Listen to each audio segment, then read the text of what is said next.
flashing, rack flashing star. All my game, all my style.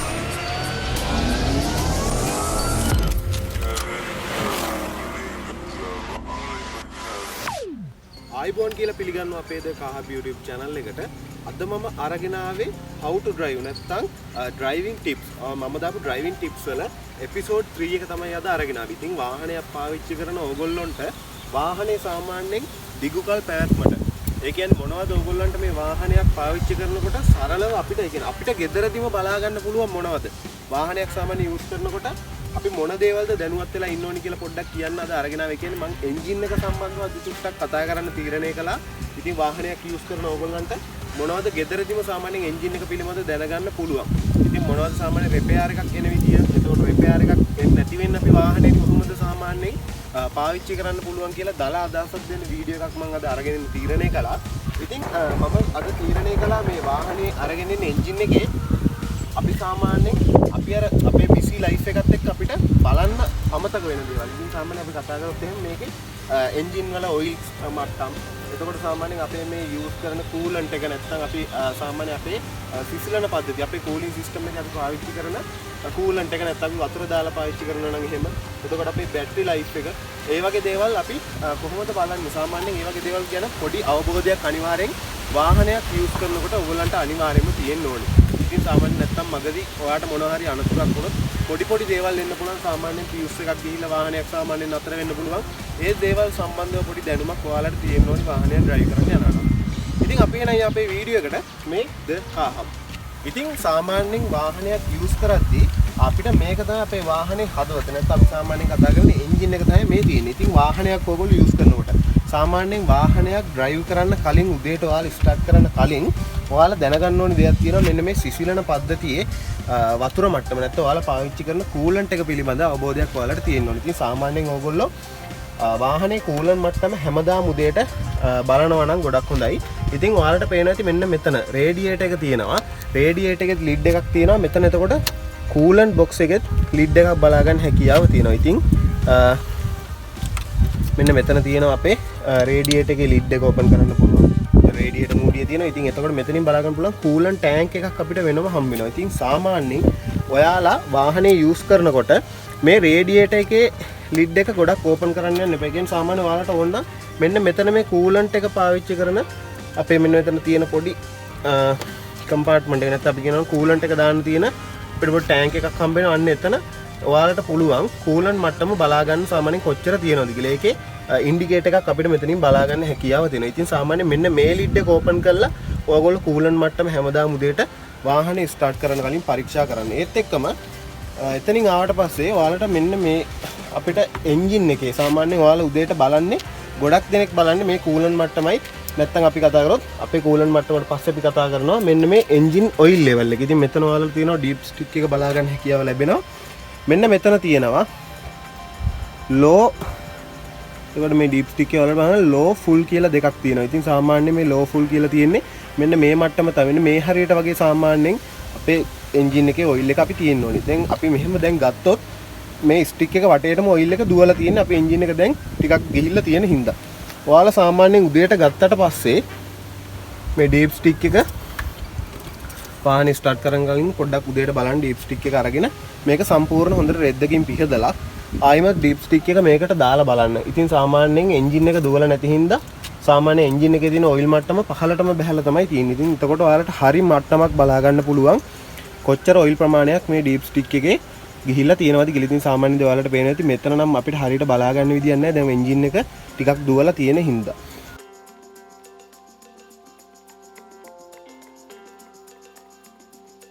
මම ඒත් එකම කියන්න මෙන්න මේ එන්ජින් ඔයිල් එක. ඉතින් සාමාන්‍යයෙන් ඔයාලා කිලෝමීටර් 3000ක් 5000ක් වගේ ගිහිල්ලා වාහනේ ෆුල් සර්විස් එකක් දානවා. ඉතින් ඒ ෆුල් සර්විස් එකේදී වෙන්නේ මෙන්න මේ එන්ජින් ඔයිල් ටික මාරු කරලා එතකොට මෙන්න මෙතන අපිට ලැබෙන ඔයිල් ෆිල්ටර් එක, එන්ජින් ඔයිල් ෆිල්ටර් එකක් මෙතන ලැබෙනවා. ඒ එන්ජින් ඔයිල් ෆිල්ටර් එක ඔයගොල්ලෝ මාරු කරනවා. සම්පූර්ණ වාහනේ තියෙන එන්ජින් ඔයිල් ටික ඉවත් කරලා අලුතෙන්ම එන්ජින් ඔයිල් ටිකක් දානවා. ඉතින් සාමාන්‍යයෙන් එන්ජින් ඔයිල් එක මත තමයි ප්‍රධානම මේ එන්ජින් එක කල්පැවැත්ම රඳා පවතින්නේ. ඉතින් ඔයාලා දැනගන්න ඕනේ සාමාන්‍යයෙන් හරි කාලයට එන්ජින් ඔයිල් එක මාරු කරේ නැත්නම් ඔයිල් වල ඝනකම වැඩි වෙනවා. ඉතින් සාමාන්‍යයෙන් තවත් දෙයක් තියෙනවා. ගොඩක් අය ෆුල් සර්විස් එක කරන්නේ නැතුව ඔයිල් ටික විතරක් මාරු කරනවා. නැත්නම් සමහරු ඒ කාල සීමාව හරියට ආයි කියන්නේ ඔයාලගේ මයිලේජ් එක ඊළඟ නෙක්ස්ට් සර්විස් එකට ආවට පස්සේ ගොඩක් අය කරන්නේ මේ ඔයිල් මාරු කරන්නේ නැතුව තියෙන ඔයිල් ටිකටම ආයිමත් අලුතෙන් එන්ජින් ඔයිල් ඇඩ් කරනවා. ඉතින් ඒ දේ කවදාවත් කරන්න එපා. අලුතෙන් ඇඩ් කරන එන්ජින් ඔයිල් වල ඝනකම ගොඩක් අඩුයි. ඉතින් සාමාන්‍යයෙන් මේ වාහනේ දැන් අපි ටිකක් දුවනකොට ඒ කියන්නේ සාමාන්‍ය කිලෝමීටර 1500 2000ක් දුවනකොට මේකේ ඝනත්වය වෙනස් වෙනවා. එන්ජින් එකේ ඔයිල් වල තියෙන ඝනත්වය වෙනස් වෙනවා. ඉතින් ඒ ඝනත්වය වෙනස් වුණාට පස්සේ ඝනත්ව දෙකකින් එන්ජින් ඔයිල් මේ එන්ජින් එක ඇතුළට වැටුනම ඒ කියන්නේ හරියට ඒ එන්ජින් ඔයිල් මික්ස් වෙන්නේ නැහැ. ඉතින් ඒ හින්දා එන්ජින් එකේ කොටස් ගෙවී යාම ගොඩක් ඉක්මනින් සිද්ධ වෙනවා. ඝනත්ව දෙකක් තියෙන එන්ජින් ඔයිල් එකක් අපි මේකට භාවිතා කරොත්. ඒ වගේම තමයි ඔයාලා හරි කාල සීමාවට එන්ජින් ඔයිල් එක මාරු කරේ නැත්නම් එතන තියෙන ඝනත්වය වැඩි වෙලා ඉතින් එතකොටත් එන්ජින් එකේ කොටස් ගෙවී යාම ගොඩක් වේගවත් වෙනවා. ඉතින් ඒත් එක්කම ඔන්න ඔය වගේ දේවල් තමයි එන්ජින් ඔයිල් එක සම්බන්ධව පොඩ්ඩක් කියන්න තියෙන්නේ. ඔයාලට පුළුවන් ඊළඟට මෙන්න මෙතන අපිට ලැබෙනවා අපේ වයිපර් පොෂේ එකේ ටැංක් එක. ඉතින් මෙන්න මෙතන තමයි වතුර පුරවන්න තියෙන්නේ. මේකත් ඔයගොල්ලෝ චුට්ටක් බලන්න. මේකේ ගොඩාක් කාල සීමාවක වතුර අපි මේකට එකතු වෙලා තිබ්බොත් මෙතන සාමාන්‍ය සෙවිලා වගේ මේක ඇතුලේ බැඳෙනවා. ඉතින් ඒක අවම කරගන්න පුළුවන් ඔයාලට මෙන්න මේ ඇන තියෙනවා. ඉතින් ඒකෙන් ටැංක් එක අරගෙන එළියට අරගෙන පුළුවන් නම් මාසෙකට සැරයක් ඔයගොල්ලන්ට පුළුවන් නම් මෙන්න මේ ටැංක් එකයි ඒත් එක්කම මෙන්න මෙතන තියෙන අපේ කූලන් ටැංක් එක. මේ බැටරි එක අපි මෙතනින් ගැලවුවට පස්සේ අපිට කෙලින්ම මේ යට කූලන් ටැංක් එකේ මෙන්න මේ විදිහට ඇන තියෙනවා. ඉතින් ඒ ඇන ටික ගලවලා ඒක ගෙදරදීම කරගන්න පුළුවන් පොඩි වැඩ. මේ කූලන් ටැංක් එක සුද්ධ කරන්න. සාමාන්‍ය සබන් ටිකක් දාලා හොඳට හොදලා තියෙන සෙවෙල ගතිය යවන්න. එතකොට මේ ටැංක් එක දිරන්නේ නැහැ. ඉතින් ගොඩක් අර වතුරත් එක්ක නිතරම තියෙන හින්දා රත් වෙනකොට මේ ටැංක් දිරන්න බලනවා ප්ලාස්ටික් එකක් තියෙන හින්දා. ඒත් එක්කම කියන්න ඕනි ඔයාලා කූලන්ට් එකක් නම් පාවිච්චි කරන්නේ ගැටලුවක් නැහැ. නමුත් වතුර පාවිච්චි කරනවා නම් සාමාන්‍යයෙන් වතුර පාවිච්චි කරනවා නම් මේ කූලන්ට් කියන්නේ සාමාන්‍යයෙන් අපි කියන කූලින් සිස්ටම් එකේ වතුරේ තියෙන කාබනික ද්‍රව්‍ය නැත්නම් අපි කතා කරමු ලවණ වගේ දේවල් හින්දා මේක පොඩි පොඩි මල කෑම් වලට ලක් වෙන්න පුළුවන්. ඉතින් ඒක අවම කරගන්න පුළුවන් ඔයාලට. ඔයාලා වතුර වගේ දේවල් පාවිච්චි කරනවා නම් අනිවාර්යෙන් මාසෙකට සැරයක් මෙන්න මේ රේඩියේටර් එකේ මම පෙන්නන්නම්. රේඩියේටර් එකේ යට තියෙනවා මෙතන ඔයාලට බලා ගන්න පුළුවන් ඇති. මෙන්න මෙතන තියෙනවා පොඩි ලිඩ් එකක්. ඉතින් මෙන්න මේ ලිඩ් එක ඔයාලට අයින් කරගන්න පුළුවන්. මෙන්න මේ ලිඩ් එක කරකවල එළියට ගත්තට පස්සේ රේඩියේටර් එකේ තියෙන වතුර ටික සම්පූර්ණ ඔයාලට ඉවත් කරගන්න හැකියාව තියෙනවා. ඉතින් සම්පූර්ණ වතුර ටික ඉවත් කරාට පස්සේ මෙන්න මෙතනින් අපිට පුළුවන් හෝස් එකක් හරි මොන හරි දාලා හයි ප්‍රෙෂර් කරලා සම්පූර්ණ මේ රේඩියේටර් එක ක්ලීන් වෙනවා. එතකොට ආයිමත් ලිඩ් එක දාලා ඔයාලට ආයි වතුර පුරවන්න හැකියාවක් හම්බ වෙනවා මේ මුළු රේඩියේටර් එක සම්පූර්ණයෙන්ම හිස් කරලා. ඉතින් මේ වගේ දේවල් කරනවා නම් මේ අපේ කූලින් සිස්ටම් එක වගේ දේවල් ගොඩක් කල්පවත්වා ගන්න පුළුවන්. එතකොට කූලන්ට් එකක් විතරක් යූස් කරනවා නම් ඒක ගොඩක් හොඳයි. ඉතින් කූලන්ට් එකක් විතරක් යූස් කරනවා නම් ඔයාලට කිසිම ගැටලුවක් නැතුව වාහනේ කල්පයක්ම රඳා පවත්වා ගන්න පුළුවන්. ඒත් එක්කම කියන්න ඕනි මේ එන්ජින් එකේ ඔයාලට පේන ඇති ගොඩක් හෝස් කොටස් තියෙනවා මෙන්න මේ වගේ. ඉතින් මෙන්න මේ පවර් ස්ටියරින් පොම්පේ ඔයාලට බලා ගන්න පුළුවන් අනිත් දේ තමයි පවර් ස්ටියරින් පොම්පේ මෙතන තියෙනවා. ඉතින් පවර් ස්ටියරින් ඔයිල් මට්ටම බලා ගන්න ටැංක් එක මෙතන තියෙනවා. ඉතින් මේ ඔයිල් මට්ටම් අනිවාර්යෙන් ඕගොල්ලෝ වාහනේ පාරට දාන කලින් චුට්ටක් බලන්න අඩු වෙලා නම් අනිවාර්යෙන් මොන හරි ලීක් එකක් වෙන්න ඕනි. ඉතින් එහෙම තියාගෙන වාහනේ චුට්ටක් පාරට දාන කලින් ඒ කියන්නේ දන්න කෙනෙක් ගාවට දාලා වාහනේ චුට්ටක් පොඩ්ඩක් බලා ගන්න. ඒත් එක්කම මෙතන අපිට බලා ගන්න පුළුවන් අපේ බ්‍රේක් ෆ්ලුයිඩ් මට්ටම. ඉතින් සාමාන්‍යයෙන් බ්‍රේක් ෆ්ලුයිඩ් මෙන්න මෙතනින් බලා ගන්න පුළුවන්. එතන ගියර් ඔයිල් ඒ දෙකම සාමාන්‍යයෙන් ඩොට් 3 ෆ්ලුයිඩ් තමයි පාවිච්චි වෙන්නේ. ඉතින් මෙන්න මෙතන බලා ගන්න පුළුවන් මේකෙත් ඔයිල් මට්ටම අපිට මෙන්න මෙතන මේ තියෙන මැක්සිමම් ලෙවල් එක මෙතන තියෙන මිනිමම් ලෙවල් එක. ඉතින් සාමාන්‍යයෙන් මේ ඔයිල් මට්ටම් අඩු වෙන්නේ නැහැ. මොකද එහෙම අඩු වෙනවා නම් අනිවාර්යෙන් බ්‍රේක් පද්ධතිය මොනවා හරි වැල් වල ලීක් එකක් තියෙන්න ඕනේ. ඉතින් හෝස් එකක් මොනවා හරි දිරලා තියෙන්න පුළුවන්. එතකොට ඒ වගේ දේවල් ගැන සැලකිලිමත් වෙන්න. සාමාන්‍යයෙන් ඔයිල් මට්ටම් අඩු වෙනවා කියන්නේ මොනවා හරි ලීක් එකක් ඒ පද්ධතිය ඇතුළේ තියෙනවා කියන එක. ඉතින් බ්‍රේක් ඔයිල් එකෙන් තමයි සාමාන්‍යයෙන් අපේ බ්‍රේක් පද්ධතිය ප්‍රෙෂර් එක රඳා පවත්වාගෙන තියාගන්නේ. මොනවා හරි දෙයකින් බ්‍රේක් ඔයිල් එක අඩු වෙනවා කියන්නේ ඒ ප්‍රෙෂර් එක රිලීස් වෙනවා. ඒ කියන්නේ සාමාන්‍යයෙන් ඔයාලගේ බ්‍රේක් පද්ධතිය මොනවා හරි දැනක පොඩි ලීක් එකක් නැත්නම් කාන්දුවක් තියෙන්න පුළුවන්. ඒක චුට්ටක් චෙක් කරව ගන්න ඕනේ අනිවාර්යෙන්ම. ඉතින් යන්නේ මේ දේවල් තමයි අපි වාහනේ සාමාන්‍යයෙන් දැනගන්න ඕනි බේසික් දේවල්. ඉතින් ඒත් එක්කම මම එනවා අපේ වාහනේ බැටරි ලෙවල් එක ගැන. ඉතින් දැන් ඕගොල්ලෝ දාන බැටරි වල ගොඩක් මෙන්න මේ ඉන්ඩිකේටර් එක බලා ගන්න හැකියාව ලැබෙනවා. ඉතින් මෙන්න මේ ඉන්ඩිකේටර් එකේ ඔයාලට පේන ඇති දැන් මෙතන කොළ පාට තියෙනවා. ඉතින් මෙන්න මේ කොටස මේ ඔයගොල්ලන්ට බලා ගන්න හැකියාව තියෙනවා. මේකේ තියෙනවා මේ ලෙවල් එක කොළ පාටයි නම් මේකේ තියෙන ඕකේ කියලා. ඉතින් සාමාන්‍යයෙන් බැටරි එක හොඳයි මේක කොළ පාටින් තියෙනවා නම්. ඉතින් මේක සුදු පාට වෙනවා නම් need charge කියලා එනවා. එතකොට රතු පාට තියෙනවා නම් එක්ක අපේ බැටරි ෆ්ලූයිඩ් එක low වෙන්න පුළුවන්. ඒ වගේ මොකක් හරි ගැටලුවක් මේ බැටරි එකේ තියෙන්න පුළුවන්. ඉතින් මේක සාමාන්‍යයෙන් සුදු හෝ රතු වෙනවා නම් ඔයාලගේ වාහනේ ඕල්ටර්නේටර් එක check කරගන්න කාලේ ඇවිල්ලා කියලා පොඩි ඉන්ඩිකේටර් එකක් මෙතනින් ගන්න අපිට හැකියාව තියෙනවා. ඉතින් ඒත් එක්කම ඔයාලා වාහනේ රන් කරද්දී දැනගන්න ඕනි අනිත් දේවල් තමයි මෙන්න මේ fuse.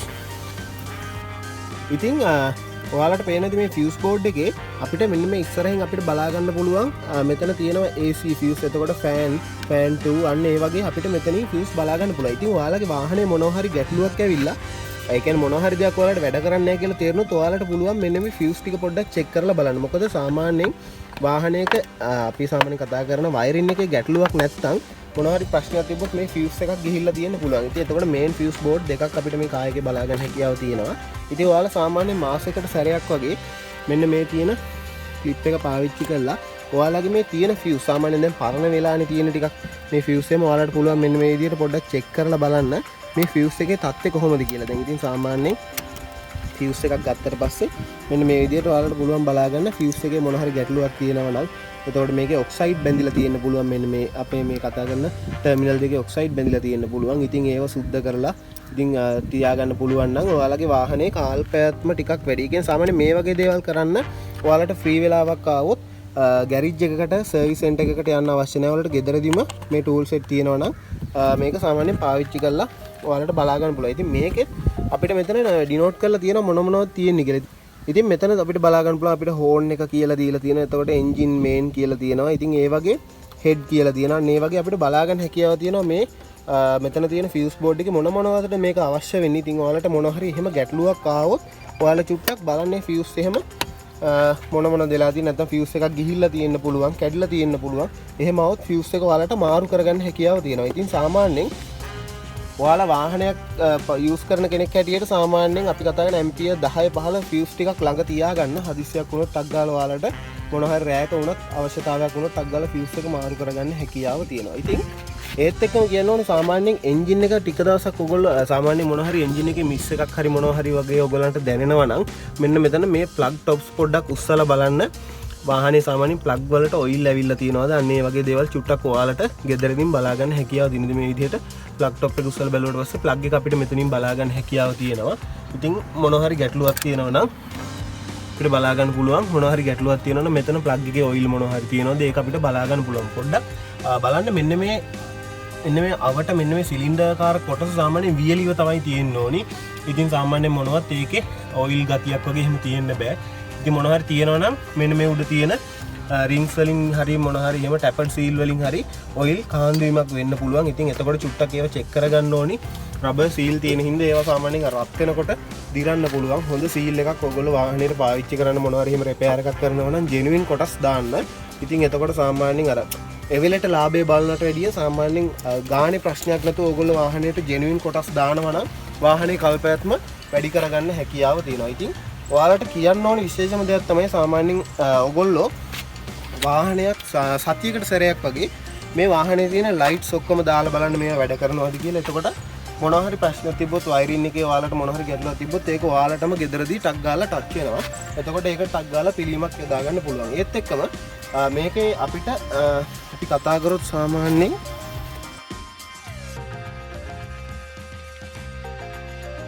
අපි ටයර් එක ගැන චුට්ටක් කතා කරමු. කායගේ ටයර්ස් මොන හරි ගැටලුවක් තියෙනවා නම් ඔයාලගේ වාහනේ, ඒ කියන්නේ ඔයාලගේ මේ වාහනේ ටයර්ස් ගෙවීම පොඩ්ඩක් අපිට තීරණය කරගන්න පුළුවන්. දැන් මේ ටයර් එක මෙහෙම තිබ්බම ඔයගලන්ට ටයර් එක කපලා දෙන්නම් එළියට.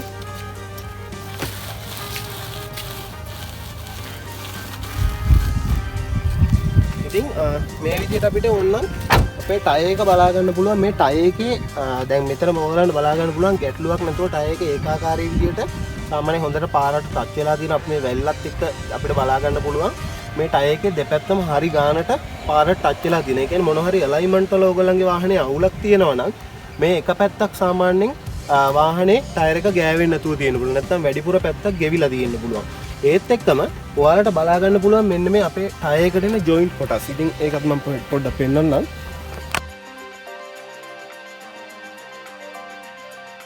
ඉතින් ඔයාලට බලා ගන්න පුළුවන් මෙන්න මෙතන අපේ සාමාන්‍යයෙන් මෙන්න මේ ජොයින්ට් කොටස් එහෙම සාමාන්‍යයෙන් වියලිව තමයි තියෙන්න ඕනි.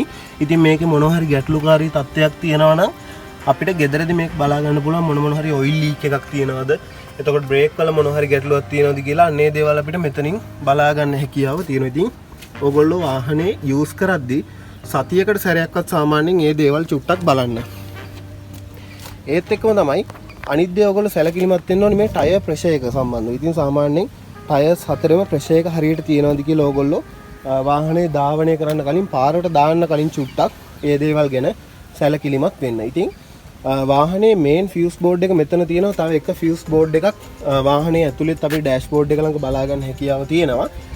ඉතින් සාමාන්‍යයෙන් අපි කතා කරාද වාහනේ ඔයිල් මට්ටම ගැන ඔයාලා දැනගන්න ඕනේ දේවල් සරලව. ඉතින් ඒත් එක්කම අපේ කූලින් සිස්ටම් එක, කියන්නේ අපේ රේඩියේටර් එක, අපේ නැත්තම් කූලින් වාහනේ කූලින් සිස්ටම් එක සම්බන්ධව, එතකොට වාහනේ බැටරි එක සම්බන්ධව, ඒත් එක්කම අපි කතා කරා අපේ පවර් ස්ටීරින් පම්ප් එක, එතකොට පවර් ස්ටීරින් ඔයිල් මට්ටම මේ දේවල් කොහොමද බලාගන්නේ. එතකොට අපි සාමාන්‍යයෙන් කතා කරන අපේ වයිපර් එකේ වොෂර් එකේ ටැංක් එක සම්බන්ධ චුට්ටක් අපි කතා කරා. ඉතින් ඒ දේවල් තමයි සාමාන්‍යයෙන් වාහනයක් ඕගොල්ලෝ ධාවනය කරද්දී ඕගොල්ලෝ වාහනයක හිමිකාරයෙක් වශයෙන් සාමාන්‍යයෙන් දැනගන්න ඕනි දේවල් තියෙන්නේ.